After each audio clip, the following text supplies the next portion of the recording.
Hello, hello.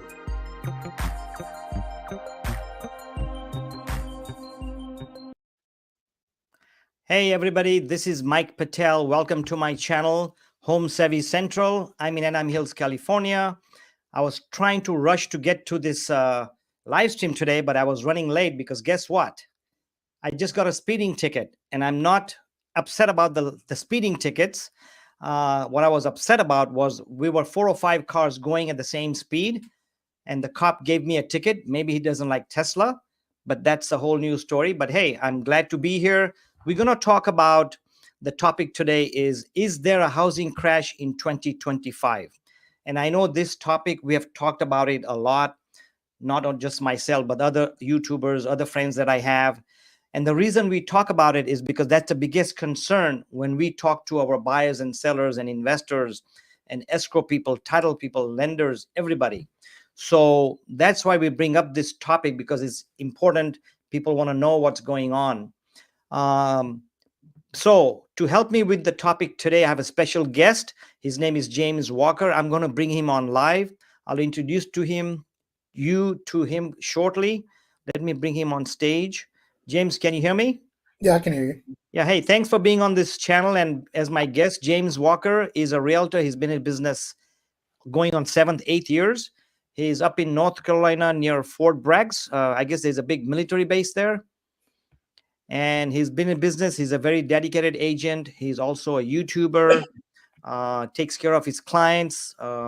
So, James, why don't you take a few seconds and explain to us who you are? And then we'll jump right into our topic, housing crash market in 2025 with a big question mark. Oh, yeah, thanks for having me here. I'm glad to be here. My name's James Walker. But like I said, I'm near Fort Bragg. Used to be Fort Bragg. Now it's Fort Liberty. But I'm loosely based in Fayetteville and the surrounding areas. So Fort Liberty is one of the biggest bases on the East Coast, military bases, if not the world. I've been in Fayetteville just about my entire life. Almost. I'm 51. I've lived here for over 35 years. My dad retired here, and then I was a police officer for about 20 years and 10 months. Sorry, you got a ticket today. Don't hold that Hey, against oops, I shouldn't say that. No, you know what? Like I said, I'm not upset with the ticket. I was speeding, but from my office coming to my home, there's a downhill for 2 miles. Yeah. Everybody speeds. We were all going the same speed. Unfortunately, I got it. So I'm not upset about the ticket. I'm upset that I got picked from the 4 or 5 cars. So no big deal. Yeah. It's hard to get off four to stop sometimes. So Right, right. And he was really nice. I talked to him. I didn't argue with him. I took out my license, my registration. And he said, "Do you know how fast you were going?" I said, "No, I don't." And I was real nice about it. He said, "You know what? I'm just giving you a citation. Take a traffic class. It won't go on my traffic record." So I said, "Cool." And I can do it online. So Oh, I'm happy. that's And good. you know what? Being a first responder and police, we appreciate that you were served our country for 20 years. And now you're serving our country with real estate needs. I'm sure a lot of your clients are people who move a lot from that base, right? Yeah, they do. They do, Right, right, definitely. right. How's the market there starting off? I mean, I'm in Orange County, California. My market is pretty active, pretty stable. If you can just give us a brief background of what's happening in your area so the viewers know what's going on. Yeah. In our market, our median price range is roughly between 250,000, 270,000. And with that, you're looking at getting a 3, maybe 4 bedroom home. Really depends, location and just like anywhere else, location of y'all as well. I've heard you're probably looking between 1,500 to about almost 2,000 square feet. Again, depends on the house. Um, Right. so that's what you're looking at getting, and that's our median price range here. Mm-hmm. Um, that of course, compared to where you're at, definitely totally different. Right now we've got a population. I'm in Cumberland County, so our population county wise is just over 350,000 people. And I would say our market's pretty good right now. It's I think I can't speak for the whole United States, of course, but here we're still in a seller's market. We've got about just over 2,000 active homes on the market, and typically we would have about 4 to 5,000 to be considered a balanced market where I'm at. How is since we are going to talk about foreclosures or housing market crash, do you see any signs of foreclosure or short sales or distress from sellers or buyers? What's happening in that Not in my context? area, yeah, not in the Fayetteville area. I would say North Carolina. It's hard to say for the whole state, of course. I can't speak for the whole state, but our two biggest cities in North Carolina are Raleigh, which is the capital of North Carolina, and Charlotte, North Carolina.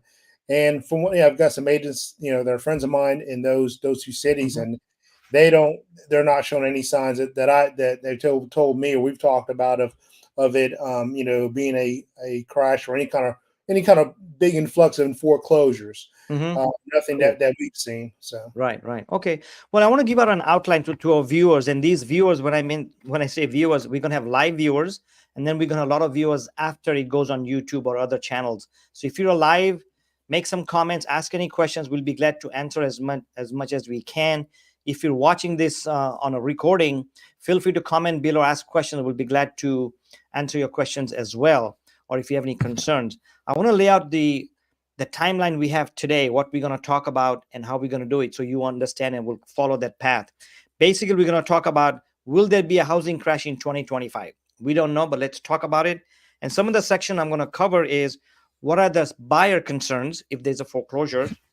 What are the seller concerns if there's a foreclosure? Will the prices drop? It's going to take a long time to sell.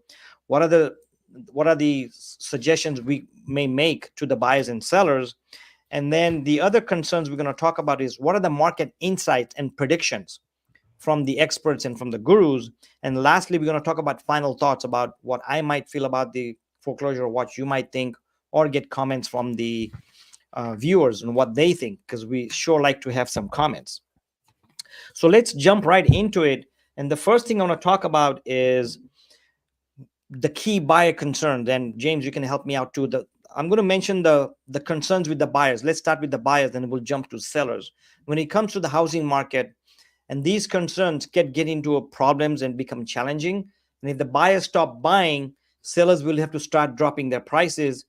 And as you already know, that right now the housing inventory has gone up significantly, anywhere from 20 to 40%, depending on the areas. Florida is up 40%, and nationwide, I think the average is about 35%. So the key concerns with the buyers are high mortgage rates, number one. We'll talk about that.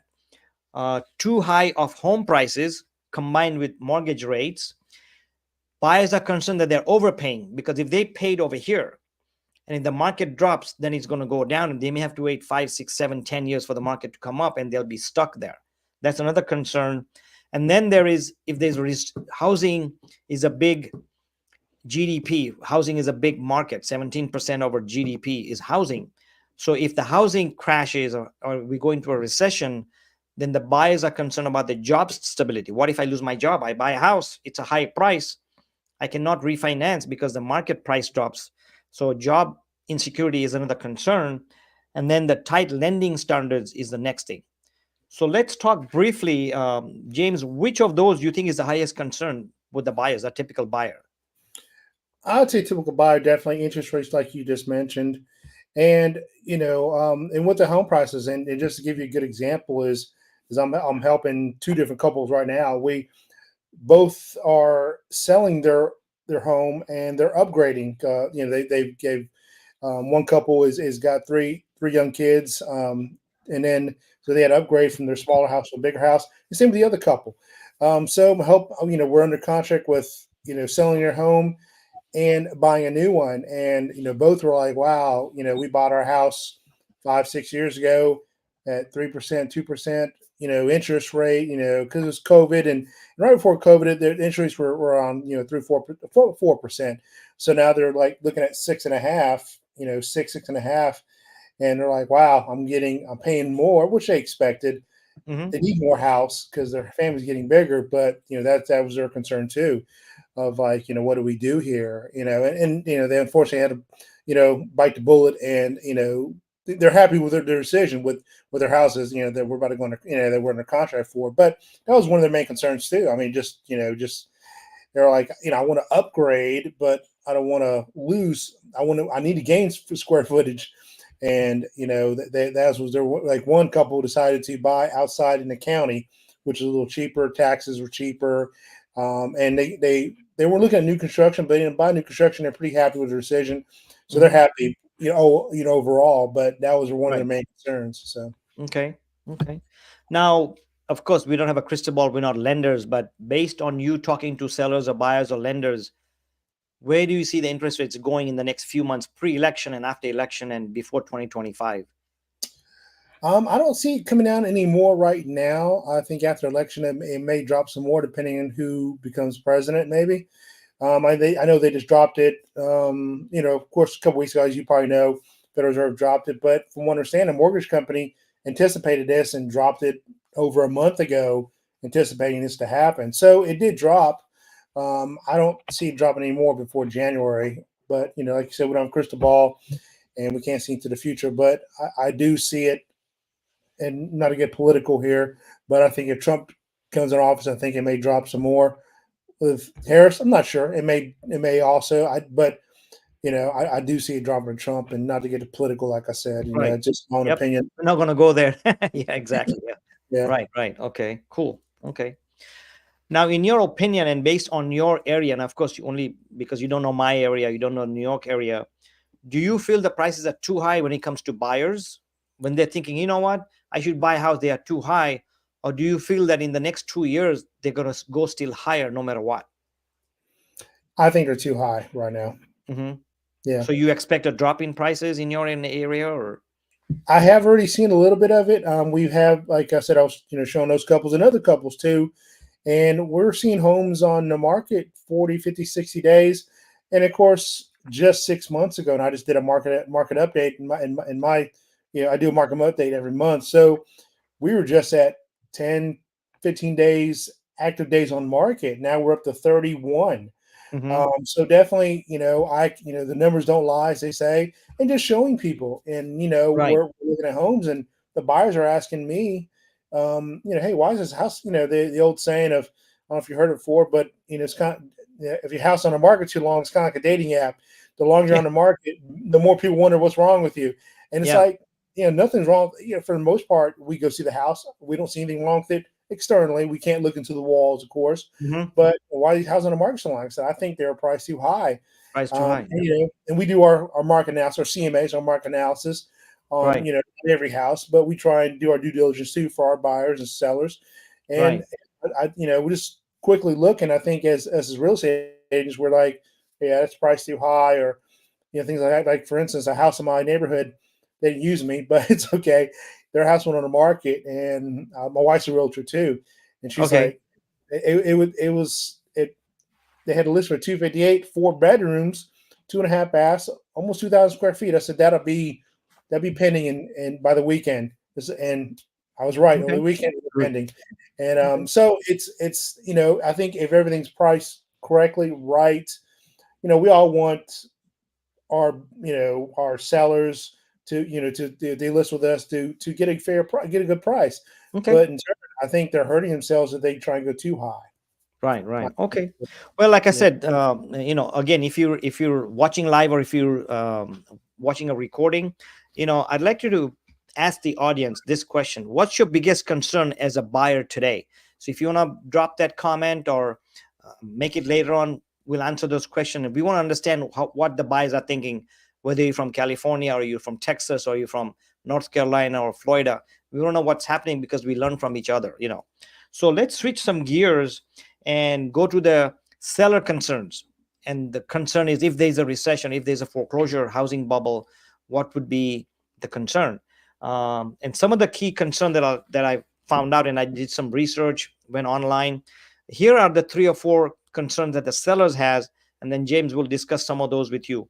One of them is, if the buyers hold back, will that decline their home values? Number one. Number two, the rising days in the market. Homes are sitting longer. Should sellers cut prices? And we've seen that happen everywhere. You've seen that. I've seen that. We've seen price cuts. We've seen longer marketing time. But also, the price cuts are not that the homes are dropping, home values. They're cutting prices if they way overpriced it. If the sellers get too greedy, sorry to say that, if you get too greedy, way overpriced from market value, you're going to have to come down on your list price, not on your market price. So there's a distinction there. The next concern is uncertainty over commissions. As you know, August 17th, this year, we have the commission, and that's also a concern because legally or not legally, by regulations, the buyer is supposed to pay the buyer's agent commission. But obviously, the talk in the town is that seller will still pay the commissions, even though buyers are required to do so. So there's a work around it. And it's already happening. We're seeing 95% of the deals through my escrow company, sellers are gladly paying that, not the buyer. So we've seen that. The other effect that the sellers are concerned about is the interest rate lock-in effect, which means that a lot of the sellers have 2%, 3%, 4% because they're refinanced. Now, if they want to move from Fort Bragg to New York or Florida or California, hey, I'm not going to sell my 3%, pay a higher price for a house, number one, and number two, pay 6%, 7%. It'll just double their payments. So that's a concern. And the other concern the sellers have is, should they sell now or risk waiting until 2025? Because on one hand, there's a prediction that the prices are going to go up from all the real estate gurus, from all the people that we talk to, prices are going to go up next couple of years. But then there's concerns with buyers and other sellers that the prices will drop. So it's a catch 22. So from those points, James, again, same question, which do you feel is more important to the seller's concern regarding a coming housing crash and the impact of one of the points? I would say sellers concerned are definitely, they want to sell their house quickly, obviously. Depending on the situation, everyone's different, but they want to sell quickly and as for as much money as they can. But like you said, the market is shifting now. It's starting to shift again back to not necessarily a buyer's market like right now, but it's definitely going that way. I can't speak for the whole United States, but I definitely for our area, we can already see influx of homes on the market, like I said earlier, a little longer. So I think that's one of the biggest concerns. And of course, with where I'm at, a lot of soldiers are here 3 to 5 years on average, and they're leaving. So some are looking at renting their home out. Some are wanting to sell it because they're like, I'm not coming back to this base. I'm going to Germany, Italy, whatever, or getting out of the military completely. And they typically don't want to mess with, having to rent it out. Mm-hmm. So, that for our area, that's, hey, I want to get rid of it. And it's, I'm not coming back here and I have no desire to rent it out. I don't want to deal with Mm-hmm. that. So that's what I'm Right. seeing in my area. Yeah. Okay. Okay. Yeah. What about the interest rate lock-in effect? Many sellers are holding on to low mortgages and limiting inventory. What's your take on that? Yeah, that's that, and it goes right back to my story earlier with my buyers slash sellers. They're like, yeah, 3%. I'm locked in. Both of them were locked in around 3%. And they're like, now I'm going to pay 6.5. And it was a tough pill to swallow. And they're like, they got some equity in their home. Both homes have built up equity almost up to close to $100,000, and they're happy about that. But in turn, now they're taking that equity and they're putting it right back into the house. I mean, one of the couples, well, actually both, are putting a big down payment just to bring their payments down. And one Mhm. concern is, our lenders telling us, and again, we don't have a crystal ball, is, hey, the rates are going to drop. If you put down too much, you may be hurting yourself in the future, to where that money you put down, you could have used it to refinance instead. So it's a kind of they're kind of stuck. They're like, it's a gamble, of course, obviously, of what I do now. Should I listen to my lender, who's and now they're trying to steer you wrong? I would hope they wouldn't be, but they're looking out for you just because we just don't know. It's just hard to say. But that's definitely one of the things they want to lower mortgage payment. Obviously, we all do, but too much can hurt you also. So Right, right. Okay. On the other hand, whether it's California or North Carolina or wherever, homes are selling. There's a lot of homes selling, right? So yeah, sellers, and I know a lot of these sellers have 3%, 4%, 2.5%. But hey, if a buyer has a baby and they want a bigger bedroom, or if the sellers mom and dad are moving in, or brothers are moving in, or they're being relocated, job transfer, they got to do what they got to do. So sellers are selling, and we're seeing more of that.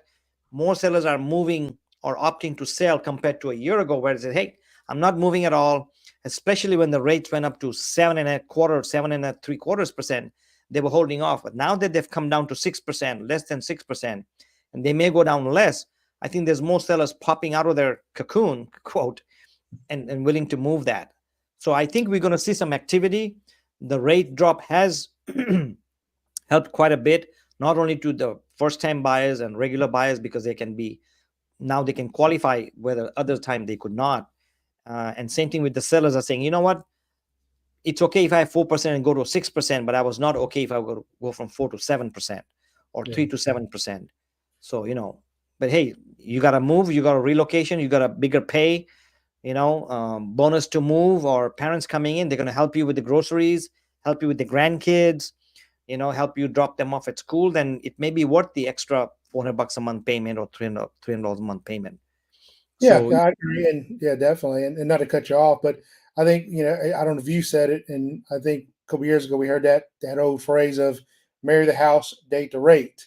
right, So and I like that saying, but I don't like. I like people to explain it better to their buyers or sellers. right, Mainly more buyers, of course. But hey, look, if you can, how you say, suffer too. But if you can do it for a couple years, then you can definitely refinance. What goes up must come down.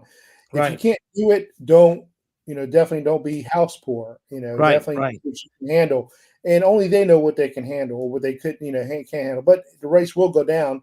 Maybe not to what we all want of 2-3% again right now, but they will go back down. right, Or do the buyer the 2-1 buyer program. I don't know if right. good Yeah. option too. So Hmm. Okay. Okay. So let's switch gears and let's talk about um, the signs to watch for a possible crash. What are the signs, and what are the signs that may say there's not a crash? So it's two ways to look at it. So I have a bunch of slides that I collected, and let's kind of go through a little bit at a time. First of all, let's talk about the forecast, housing, and talk about the mortgage rates, home sales, and home prices. So if you look at this screen, let's talk about the mortgage rates. And here's a quote from Realtor.com. It says, "We expect the economy to land softly and housing inventory to continue to recover. This should put downward pressure on mortgage rates this fall and winter, and will set the stage for a much better season for home buyers in 2025." So the news is coming out good. Let's look at the next slide. And this is from Bankrate, again, regarding interest rate. Fed interest rates cuts in general will bring about lower mortgage rates, which it has already from the federal funds rate cut, which is definite boost to the housing market, but it won't happen overnight. So I think the rate cuts is helping in the long run, and that may prevent from housing crash, but who knows, right? yeah, If you look at the next rate here are the projections, and maybe if you can read them, you want to go through them. James, can you read these, or yeah, I can read them.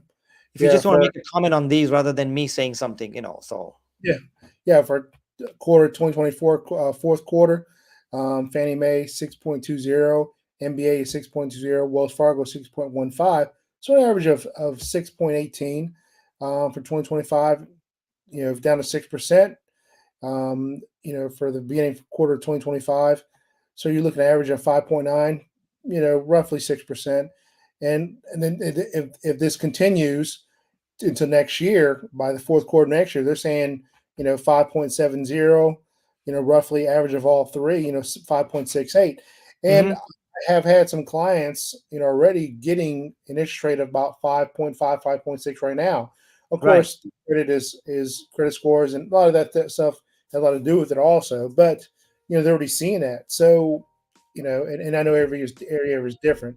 Everyone's credit history is different also. So. right, right. Okay. Yeah, I like to see, if you look at the last quadrant in this chart, right, all the way at the bottom, it says 2025 quarter four projection could be 5.68.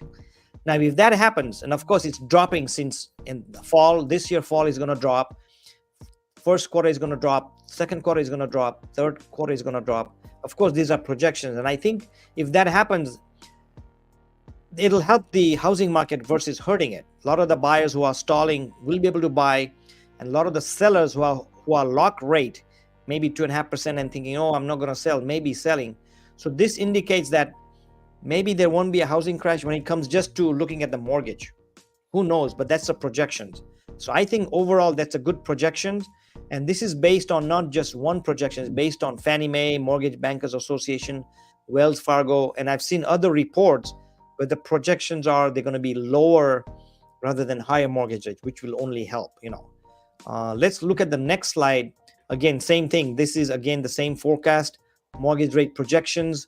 If we look at 2025, it goes down to almost 5.5. That we just looked at the chart. Yeah.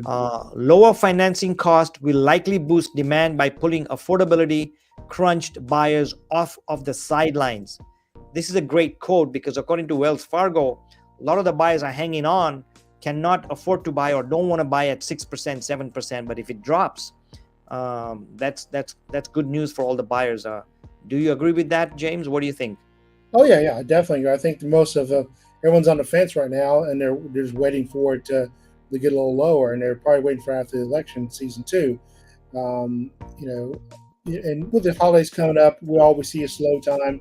Also, with the weather changing, and I know it doesn't get too cold in California too much, Right, but right, here, I mean, it's not that it gets terribly cold here either. We do all get four seasons, but with the weather and with just seasonality, it's going to slow down. But then right, first quarter of next year, after if we get a new, we're going to get a new president. Either one it be, it could change a lot of things. Yeah, right, definitely. right. Okay, okay. Now, remember we talked about the lock-in effect. Let's talk about that a little bit so at least the viewers can understand. I mean, more than half of homeowners. Whoops, sorry. Let me go back. Sorry about that. More than half of homeowners would be motivated to buy with rates under 6%. With mortgage rate, if any, would you need to be comfortable buying a home this year? This was a survey done. They asked the homeowners who have low rates, how would you feel? So if the rates are less than 6%, 52% think that's favorable to them. If the rates are less than 5%, 47% said it's very favorable to them. And then if the rates are less than 4%, 38% said it's favorable. And of course, as you can see, the lower the rate they have, the less likely they are to sell, right? So let's see what happens. Let's go to the next slide. Over 1/3 of homeowners would be motivated move with rates under 6%, selling a home this year. So as you can see in the chart, the lower the rate, when it's 6%, 35% said they would be motivated to move. If it's less than 5%, then it's 30%. Less than 4%, 20%. So the numbers has a lot to do with what people want to do. Whether should they move, should they not move, should they wait? The catch 22 is if they wait, what happens if the rates jump up? What happens if the prices jump up? Or if you're a seller, what happens if the prices go down? Then you lose equity and then you have a lower down payment when you move up. So a lot of things to consider, and there's a lot of variations. And when we consider foreclosures, there's a lot of factors, not just one factor. Let's talk about the total home sales because this is important as well. Total home sales forecast to rise. Just to give a background here, in 2021, the number of homes sold in USA, let's go back. The number of homes sold in 2021 was 6.9 million homes. 2019 was 6 million homes. But look at what happened in 2023, last year. Only 4.8 million homes sold, which is almost 2 million homes less. Imagine all the realtors who made less money, all the lenders, all the attorneys, all the escrow companies, all the appraisal companies, everybody got affected. 2 million homes is a lot of homes. Oh yeah. Right? In each home, as you know, James, when you sell one home, we employ 200 people, lenders, appraisers, movers, notary, escrow, title, home warranty. So by selling less 2 million homes, a lot of people were affected, did not get these jobs. And in 2024, they expect 4.7 million homes sold. But the good news is they expect more. They haven't put out the data yet because we're not finished with the year. But from what I've read and talked to other people, real estate experts and blogs that I go to, they're saying that in 2025, we will hit over 5 million. That's what I'm hearing. How much more, we don't know, whether it's 5.1, 5.5. But the good news is going to go up. So the good news is going to go up. The good news is that we're not at a declining rate. As you can see, 2020 dropped from 2021. It dropped and dropped. So that's the good news, Let's look at the next slide and see what they're saying. Oh, here's the projections, by the way. Let me see here. 2025 total home sales forecast. So next year, let me go back to the slide here. 2024, the projection is 4.7 million homes. 2025, the average projection, if you look at the blue chart, is 5.4 million, which is great news. Oh yeah, definitely. Where they now? Why do you think it's 5.4? I mean, where are they getting those numbers? What are they? It's a projection based on what's happening. Fannie Mae says it's 5.2 million homes. MBA, which is the Mortgage Bankers Association, is saying it's 5.2. National Association of Realtors is projecting at 5.7. I'm sure they have their things that they do. They've been doing this for 30, 40 years. But the average projection is 5.4.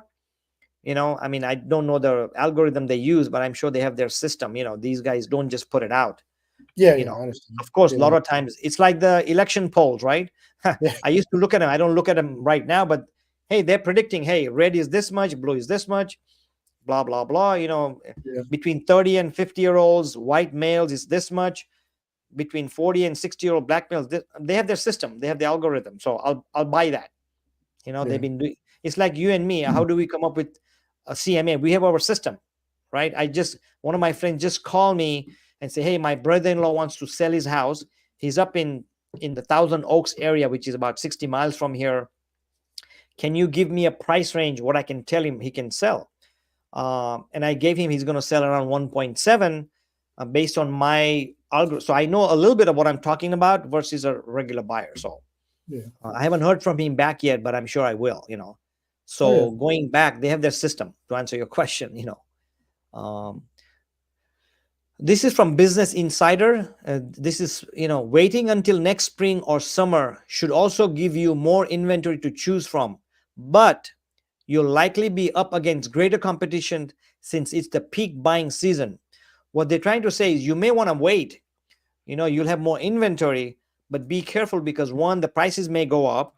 When there's a lot of buyers, your inventory will be lower because a lot of homes will sell. More buyers mean more sales.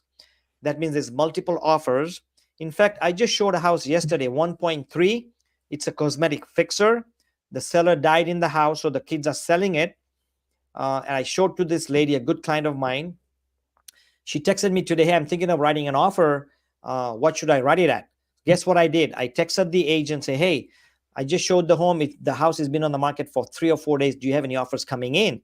He said 2 other agents showed, and they have a high interest in writing an offer. So guess what I told my buyer? Go in very close to the list price or go over. She said, what are you talking about? Well, I said, well, when there's more offers coming in, that's a reality. So we're not seeing a slowdown, and this is what happens when there's too many buyers. Prices will go up because there's multiple offers. Oh yeah, definitely. I going back to kind of piggyback on what you said. We had 2 listings. They went under contract within 2-3 days. On one of the houses, we got 5 offers. 4 were over asking price, and then of course one won the bid, and in the other house we had 3 offers. One was an all cash offer.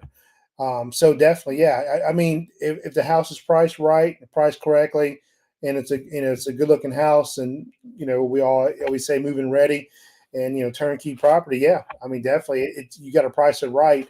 That's why it's not good to start off too high. I know everybody wants to.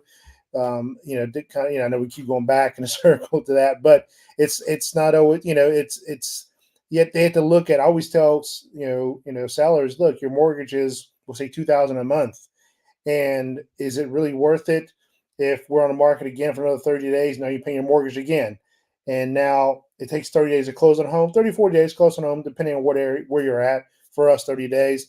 Now you just paid $4,000 extra in mortgage, and you could have sold that, and you did it to make an extra 5,000, 6,000, 10,000 maybe. Maybe it wasn't worth it. Right. Every situation is different. Yeah. So. Okay. Yeah, I totally understand. Let's look at the next data that we have, and that's going to home prices. We talked earlier what's going to happen with the home prices. Of course, these are national trends. Just to keep in mind for those of you watching, a couple of things. One is that what we're talking about is a national level, but housing market is very hyper local, not just local but hyper local. uh, Anaheim Hills is local compared to Orange County or compared to California, but within Anaheim Hills there are some newer areas, there's some older areas, there's homes with some views. So it's, there's gated communities, so it's very hyper local. So keep that in mind when you're thinking about your projections. And on that note, for the viewers, if you have any questions about your local market, we have a database. Me and James, we have a nationwide database of all the top realtors in every area. So make a comment where you want, and I can have a realtor contact you, or even a lender. And there's no obligation, just talk to them and see what's happening in your local market, and then you decide what you want to do, whether it's a year from now or 3 months from now or a year from now. So hit me up on it, and I'll be glad to refer you a top agent in that area. So let's look at the home prices, James. We talked earlier about prices, and these are projections, 2025 home price forecast. And just to let you know, these forecasts, each green bar is a projection from each different institution. For example, the first one is from Goldman Sachs, then it's from Wells Fargo, then it's HPES, then it's from, I can't read it here because my slide thing is here. Let Yes, me, it's Fannie Mae for 3.0. right, Fannie Mae. Then we Morgan have Stanley. Morgan Stanley, Mortgage Bankers Association, and lastly Moody. But if you look at the blue bar, that's an average of these guys' projections.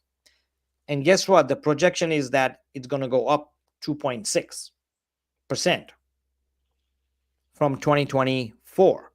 So if your house is worth, in your area, James, if somebody's house is worth $300,000 on average, medium price, I know it's not that high in your area, it's going to go up. If it's 300,000, it may be 306,000. Yeah. Right. If it's 200,000, it may be at 2.5%. That could be another $5,000. In my area, average homes are $1 million. Then you're going to pay 2.6% more from $1 million. So just gives you an idea. And of course, let's see. I just got a comment. It says, thanks, Sound Snack, for the comment. We appreciate all comments. The comment is, I like what Goldman Sachs is thinking. Let's get that 4.4. Okay, great. If you're still listening to us, could you let us know what you mean and why you want to get to 4.4 on what basis? So glad to get your comments. Just make a comment and I'll put it on the screen if I can.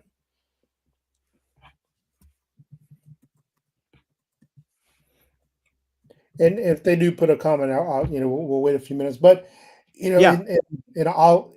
I know I'm in Fayetteville, North Carolina, so it's a little different. But for the whole Right. state, I looked at some stats over this weekend at a market update, and we're still in a seller's market, and we are 11.9% lower than the national average here in North Carolina compared to California, New York, and Florida, stuff like in Texas, like you said.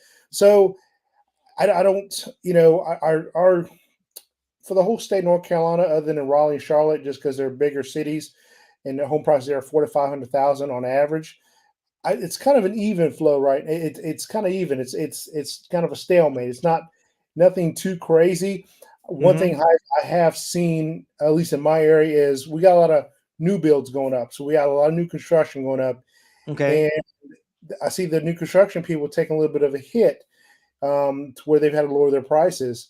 And now, they're paying high interest rates, and they're going, they're offering, I just went in a contract with a buyer where they're offering up to $31,000 in closing costs, which is more than enough. Wow, that's a lot. That could be a down Yeah, payment for some. Yeah. yeah, Right. exactly. And then, they're offering agent bonuses too. Nice. $5,000, $10,000. So, Wow. the new constructions are I won't say suffering, but they're definitely they're feeling the pressure, and that could all change the next year. But right now, we've got even though we're still in a sales market, they're offering all these incentives, which is great. It's kind of hard competition for pre-sale homes. Like Right. I had a listing appointment last week where we were talking about with paying buyer agent commission. I explained to them. I said, look, the new build construction neighborhood down the street from you is offering the paid buyer agent and a bonus, and they're giving closing costs. That's just Right. competing with a brand new home and nothing against their pre-sale home. It could be the greatest thing since sliced bread, but people are going to look at that, and that's they want a Right. deal. They and it could hurt them if if they don't take our advice. And it's and then they it's up to them, of course. Okay. But I do see a lot of in my area. I don't know about your area, but new builds are kind of offering that, and it's hurting them. And it Right. could Yeah, I change. know. Even in our area, there's a lot of new builds. For a while, they were slow, so they were giving us a lot of incentives, credits, doing free upgrades, etc. But in Yeah. your area, we don't see any distress from new home owners, home builders. Mhm. Yes, it slowed down, but it's picking up. But they didn't go into distress. Oh, nothing's selling. So, do you see any distress in home sales, new homes builds, or there's no distress, just slow, Yeah, just slow. Yeah, just yeah. slow. I definitely. Nothing. I think with them paying the interest rates, they're really ready to offer all these incentives just to get rid of it, just so they're not paying a high interest rate anymore. Right. So yeah, Okay. Cool. Okay. yeah. All right. So let's look at the next slide. This is from Resi Club by Lance Lambert.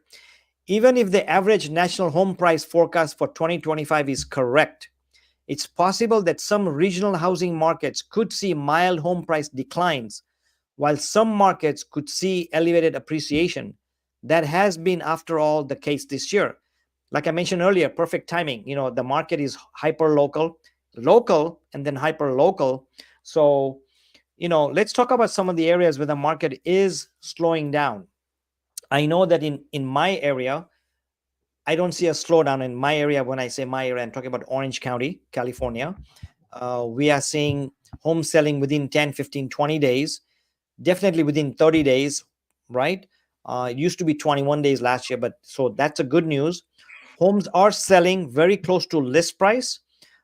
We are seeing price drops, but those price drops are from sellers who are asking over the moon prices, so they have to come to reality. So those homes are selling. Um, are you seeing stability in your area? And then let me mention some areas that are definitely taking a hit. I'll mention those. Or if you know of certain areas, mention those, please. Yeah, I think we're pretty stable here. Just got, I mean, kind of the same. What you're saying with like I said earlier, average days on market now is around 31 days. When just a few months ago, it was around 10, 15 days. So it's building back, it's building up, but of course, I think it's due to the season. And since we're near a military base, there's a word called PCS, which means permanent change of station. They usually try and move soldiers' families during the summertime and during Christmas time because they don't want to interrupt schools. So we are seeing a slowdown now, obviously, but for the most part, it's nothing drastic. But it's about the same as yours, other than those sellers who are like, "Hey, my house is worth a whole bunch is because I got a new pool or granite countertops," and it's like, nah, it doesn't work that way sometimes. So So I want to mention something off the topic, but of good concern, and for knowledge sake, is I know you're in North Carolina, and I know you got hit for our conversation back earlier in 2015. You got hit with a thunderstorm or a natural disaster. We've had Helen Helene storm hit you guys also, Florida, North Carolina, South Carolina. We had the Milton that affected Florida drastically. And then in your area, because of the military base, when they move out or whatever, those are external impacts. How has that affected you, in the sense your home sales in your area? What impact does natural disasters and these wars and things have, or have you seen any that has affected the prices? I haven't seen anything yet. It does, I'm glad you brought it up. It does concern me, of course, with Israel and all that stuff going on. We are near a military base.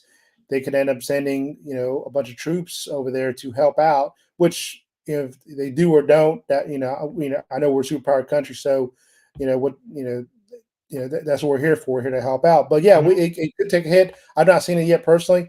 With natural disasters, yes, my house was flooded back in 2016 from Hurricane Matthew. We rebuilt it. We still live in the same house, but we didn't have flood insurance, and we had to get a business loan from FEMA. Rebuilt our house, and I mean, it scares us. We're now we have flood insurance. It's not terribly expensive. It's about $1,200 a year. Hmm. but it's like Florida, what's 5, 6, $7,000 a year. But yeah, it is a concern, and Right. definitely people, even if you're not, we have a creek behind our house. So that's one of our problems was.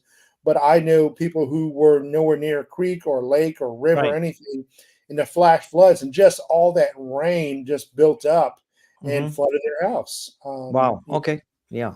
Okay. So let's mention some of the areas that I know that has taken a hit in the sense for, let's take Florida as a whole state.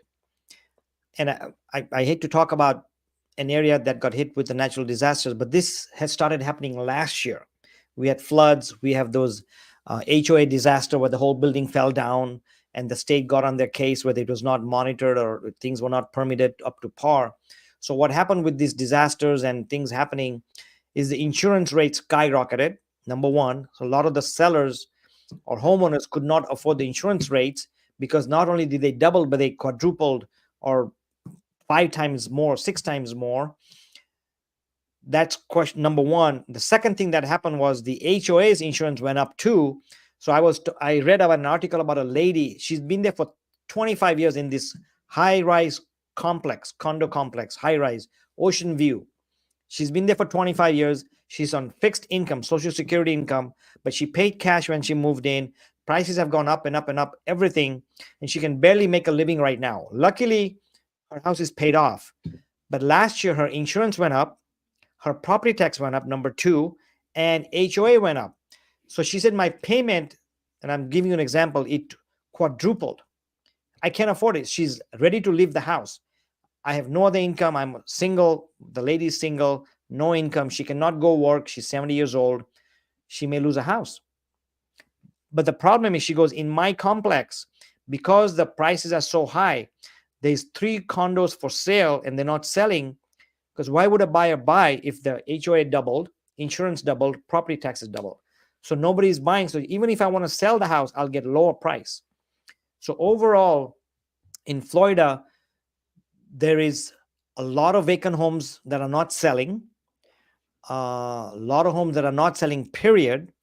So there's a lot of inventory. In fact, the market has gotten so bad that the number of people moving out of Florida has increased significantly. And the people who want to move to Florida has decreased significantly because when they hear about this stuff, Yeah. you know. So Florida is one. Palm Springs, 2 hours from here, is another one. It's slow because there's a lot of Airbnbs that's not doing well over there, and that's dragging the home prices down. You know, Oh, that makes sense. Yeah. Hmm. Austin, Texas. A lot of corporation that moved there 5, 6, 7 years ago are back moving out. So I know that a lot of people. I was talking to an agent last couple of weeks ago, and he said a lot of people from Austin are moving out. So there are areas, and we could go on, and I don't want to get into that, but there are, a lot of areas where home prices are being affected. So yes, when we say, is there a home foreclosure coming? It may be coming in certain areas, but it's not coming in all the areas. It's hyper local. Going back to that thing, market is local. Yeah, I definitely agree with you. Like when you say hyper local, like with my YouTube channel that I have, it's I attract more buyers because I'm talking about moving to Fayetteville, and I've just last year I helped a couple moved here from Los Angeles. So they sold their house there for $1 million, Yeah. moved here, bought a house, bigger house. He worked remotely with Medicare, so he was able to live anywhere he wanted to. Moved here, bought a house cash, pocketed the rest of the money, and now he's got a house paid off. He's got a bigger house by 2,000 square feet, and he's happy. And he works remotely, so it's great. Yeah. That he did that. I work with another couple. They lived in Miami their whole life, and they're trying to sell their house there now for around 650 and come up here and buy a house with Mhm. the cash they make from that house. And they lived it their whole life, but they're said they're just tired of just the traffic and obviously the weather too. But this is before the hurricanes even happened.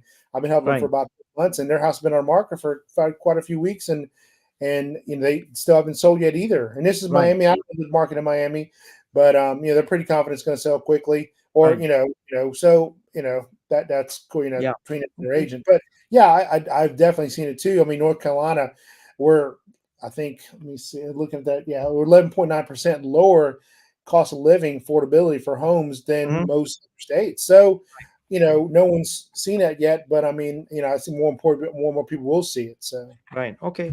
I want to switch a subject here a little bit, not switch subject, but I want to talk about the impact of the commercial real estate that may have on local economy and the local housing and to the local buyers and sellers.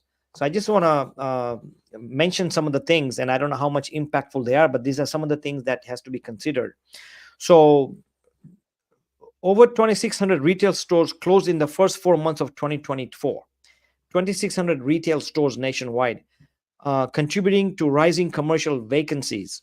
And I'm sure it's happening in your area, but in Southern California, Northern California, there's a lot of vacancies, office vacancies, people working from home, a lot of the commercial people who bought the commercial property 5, 6, 7 years ago with a lower interest rate.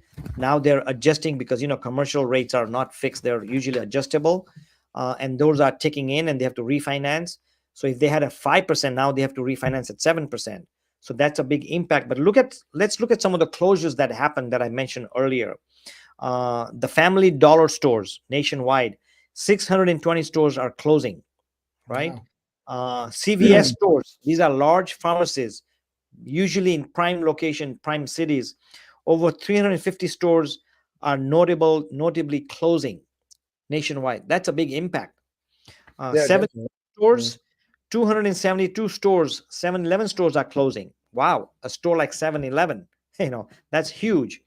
Macy's, most of them, at least in California, most of them I've seen are in huge shopping malls or big strip centers.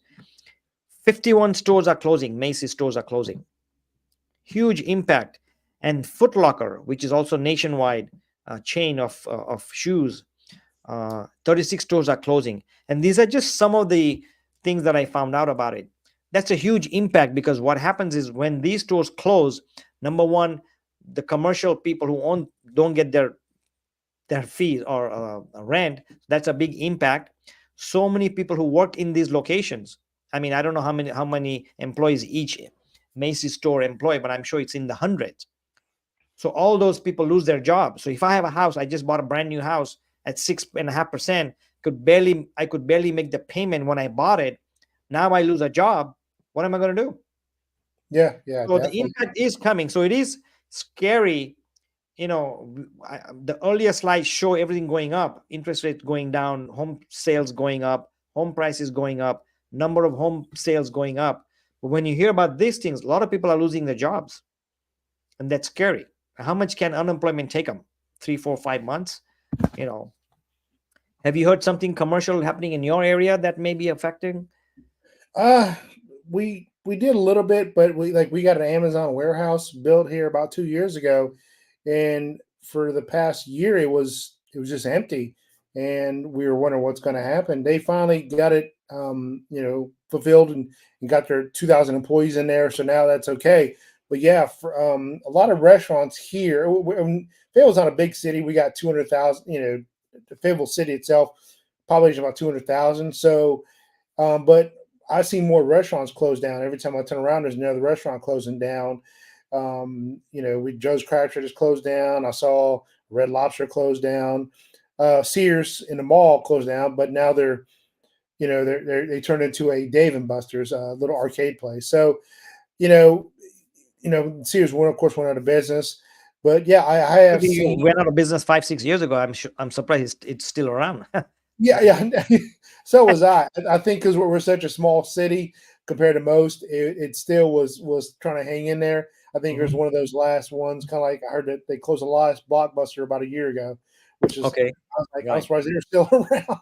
Right. But Right. Right. Yeah. with a smaller city, it's just it takes a little longer.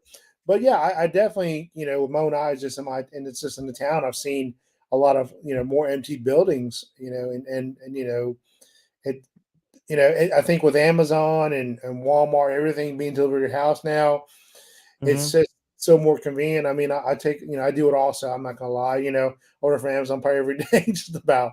Yeah. But I have seen that too here locally. Probably not as as much as you have in California, though. Right, right. Yeah, we've seen a lot of stores close, a lot of malls close.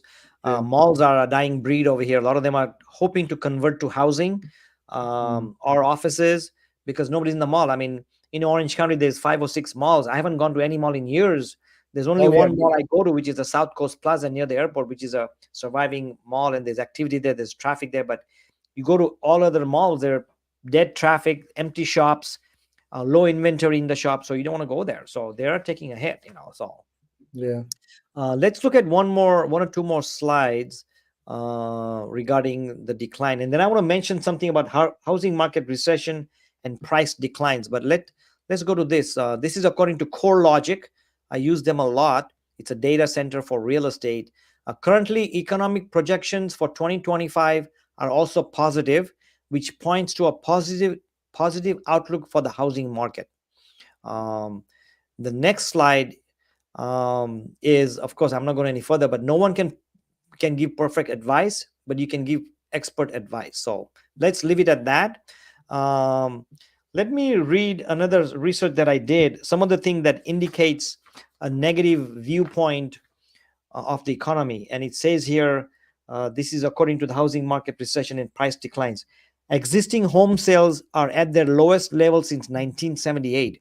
Remember, we mentioned that the what they're going to sell 4.5 million homes this year Yes. to 6.9 in 2021. So since Mhm. 1978, this is the lowest they've had, which is not very good news. But also Yeah. remember, on the flip side, it's also low because there's low inventory. So it's good and bad. It's not as scary as it seems, because hey, if a shop does not have milk, it can't sell milk, right? And if the shop cannot buy milk from the farm, that doesn't mean that people are not buying milk. It's just the farm is not producing enough milk because there's not enough cows, whatever. So it's a Yeah. chain reaction. Analysts also predict a correction in home prices, with some suggestion declines as large as 50%. Now, I know that there's a expert, his name is Harry Dent. He made the projection that prices would decline 50%, but I think absolutely with certainty that he's 200% wrong. I don't know if Yeah. he's trying to get votes, or there's no, that is not going to happen. If it declines, it's going to decline by 2 or 3% per year, maybe 5%, my projection based on what's happening. But when these guys say 50%, and they have a lot of listeners and followers, when they see that, I think it's full of bull, whatever. I won't finish that sentence. Yeah. Yeah. I agree with you. Like I read somewhere just last week where nationwide, we're 4 to 7 million homes short. So for him to say that 50% is a lot, I just don't. That's a very that's a lot. I just, with 4 to 7 million homes short, I don't see that I don't see being that. true at all. Yeah. Yeah, I think it's full of what. But you know what? The thing is, when they say things, people listen. Just like in politics, I won't mention yes or no. When Mm. politicians or leaders or prominent people or influencers, when they say things, knowingly or knowingly or unknowingly, their followers believe them. So if I'm an influencer, which I'm not, if I have a large following, which I don't, but if I Yeah. say something knowing that I have thousands of followers, they believe, then why should I say it? But it is right. There's a lot of fake news out there, a lot of fake data out there, a lot of bad influencers out there, a lot of bad leaders out there. So it is what it is. Mm. The other thing they're saying, the report shows that home prices, and this is a great stat to understand or know, home prices in 90% of US metro areas were found to be overvalued by 11% at the end of 2023. Now they have to go back a year because 2024 is still going. But look at Yeah. this data. Home prices in 90% of US metro areas were found to be overvalued by 11%, which means that, when I said there are price drops, they are price drop because they're overvalued. If the homes are selling for $1 million, let's say in Anaheim Hills, and my house is worth $1 million and I want to list it at 1.2, it's not going to sell. So I'm going to drop it to 1.1, then to 1.50,000. It'll sell at $1 million. So talking about forecasting, it's kind of catch 22, because homes are selling at $1 million if that's the value. But if you list it at 1.1, 1.2, they're not selling. Like in your area, you mentioned your median price is what, 278. If I list it at 350, it ain't gonna sell, Yeah, exactly. right? So you have to be realistic. But it's Yes. I didn't know this stat, but that's a big stat that 11% of all the homes were overvalued. That's a lot. And Yeah, yeah. you're in the business, right? Right? You're in the business. There's a lot of expired listings, canceled listings, Mhm. and they cancel or expire because it's overpriced. Yeah, People are not going to pay. exactly. Yeah, I mean that with the interest rates being high, they're yeah, that's Hmm. yeah, Yeah, 11% is a lot. Yeah. right. Okay. Mm. Well, let's spend a few more minutes. I want to talk about a couple of things that affects or what has happened. Shifting market dynamics. Debate continues on whether the housing market is shifting to a buyer's market. What do you think? In a short sentence, short answer, is it shifting to a Yes, buyer's market? I think it's shifting back to a buyer's market. Or Okay. at least to a balanced market, then maybe to a buyer's market. But it's not Right. going to happen overnight. Yeah. Okay. Inventory has risen in many areas, with some states showing over 7 months of housing supply. Have you seen that? I haven't seen that. Maybe Florida, maybe Austin, but I haven't seen that much of an inventory. Maybe it's too local hyper. Yeah, I haven't seen that either. No. Okay. Let's look at the Florida market struggles. As I mentioned earlier, Florida, and we understand they got the flood, but statistics are what statistics are from a year ago. Higher housing costs, insurance, and taxes are driving people out of Florida to neighboring states like Georgia and Tennessee. These are just facts. Oh, Any I comment believe on that. that? Yeah. Yeah, I Okay. believe that because, like I said, I'm helping that couple from Miami move here. So I Okay. definitely I Yeah. helped other families, buyers move here also from Florida. Right, right. And Yeah. another thing about Florida, nurses and other professionals are leaving Florida due to unaffordable living cost. Mm. And what are the other living costs that goes with the housing cost? I mean, you got utilities, you got taxes, that price of the house itself, gas, groceries, everything. HOAs, Yeah. HOAs. Yeah. Yeah. Okay. Okay. Let's talk about renting versus buying. So for the buyers who are thinking about buying but still are renters, or there are some who say, you know what, I'll never buy a house, I'll always rent. Here's some stuff here. The speaker criticizes the Federal Reserve for delaying interest rate increases, which fuel further price inflation in the housing market. A low interest rate benefited wealthy investors and while harming middle and lower income consumers. So when it comes to renting versus buying, and we don't know whether there's a crash or not, what would you say to a potential renter who's saying, you know what, I'm just going to rent, what the heck? Well, I definitely would say in my area, hyper locally, rent here is about 5 times higher than most other places because we're near a military base. A lot of soldiers, families moving here, they don't want to buy. They're only going to be here 2, 3 years, maybe five, Hmm. and they're going to their station. And then because with the military, they're moving so much, they're kind of like, I don't want to buy a Right. house. So rents here higher, and they get the military's paying them to live off base. It's called BAH. It's basic. I can't remember the acronym, but it's basic allowance to live off base. So they don't Okay. have to. They're not getting. They're not taking a dent in their income. They're getting paid to live off base. So definitely, it's here is different. And I deal with a lot. I work with a lot of investors, and Uh-huh. they're ready. They're happy to buy a 3 bedroom, 2 bath house and rent it out, and to a nice military family, and they know they're going to get paid because it's the military. So here locally, I don't see that being a problem. But I would tell a renter, your rent's only going to go up. Right. We just, I just helped a couple where they were renting for so long, and then their rent went up $200, and they're like, oh, "We're ready to buy. We have to buy," Yeah. and it's going to keep going up and up. At least in my hyper local area, like you mentioned earlier. Right, right. Yeah, so I'm going to talk about some of the disadvantages about renting, but also then I'm going to give you three advantages of renting. So the disadvantage is number one, you're not building equity because you're paying rent and it's gone, whether it's $1,000 a month, $3,000 a month. As soon as you pay that, it's gone. Versus in a house, you're building equity, you build principal. Number two, you're not getting any tax write-offs. Absolutely zero tax write-off. So if there's two people working in a family, wife, husband, kids, a lot of money is going out the door because you don't get any tax breaks. The other thing that's not happening is no matter where you buy a house or when you buy a house, in the long run, it always appreciates at 4% on average per year. Could be 6%, could be 1%. hyper locally, but on average 4% per year. So you're not getting that. And I don't mean to put you down if you're thinking about renting, but here's advantages of renting. On the other hand, renting can be more advantageous for people planning to stay in a location for only a few years. Like you said, a lot of the soldiers or the base people, they don't want to buy. So that's an advantage. Yeah. Renting allows flexibility and avoids costs associated with home ownership, like repairs, property tax, HOAs, mowing the lawn, painting the outside. So there is advantage, and that could add up, right? I mean, what is it? 3% of your purchase price goes towards maintenance. I don't know the Yeah. stat, but yeah, it's about 3 or 4%. Mhm. So, on $1 million house, 3%, that's a lot of money just in repairs and Oh yeah. maintenance. Yeah. And then again, it says in some cases when renting may provide better financial outcomes if the saved money is wisely invested.